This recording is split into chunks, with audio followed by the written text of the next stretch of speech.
আপনার কাছে একটু এটি জানতে চাই যে আপনি এটি কি বলবেন যে আপনি এখন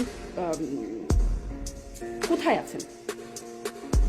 এটি আমি শুরুতেই বলেছি যে এখানে নিরাপত্তাজনিত বাস্তবতা আমাদের সেটির কারণে এটি প্রকাশ্যে বলার সুযোগ নেই। এরকমটা বলা হয়েছে যে মানে 5ই আগস্টের পরে বা 5ই আগস্টের ওই সময়টাতে আপনি আসলে সিলেট সীমান্ত দিয়ে বোরকা পরে পালিয়ে গেছেন, বোরকা সাদ্দাম বলেও অনেকে বলছে। এই বিষয়টি থেকে আপনি কোনো প্রতিক্রিয়া দিবেন? না, এটি সঠিক নয়।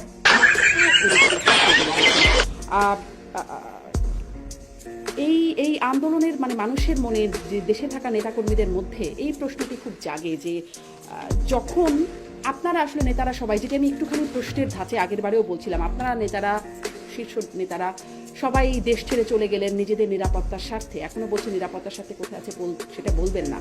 আপনাদের কর্মীরা যে দেশে আছে তাদের জন্য কি আপনারা মানে সেই অনুভবটা করেন? আপনাদের নেত্রী সাবেক প্রধানমন্ত্রী শেখ হাসিনা, তিনি তার ছোট বোনকে নিয়ে শুধুমাত্র চলে গেলেন। তার যারা শেখ পরিবারের যারা, তারাও সবাই দেশের বাইরে নানান রকমভাবে চলে গেছেন বলে আমরা জেনেছি।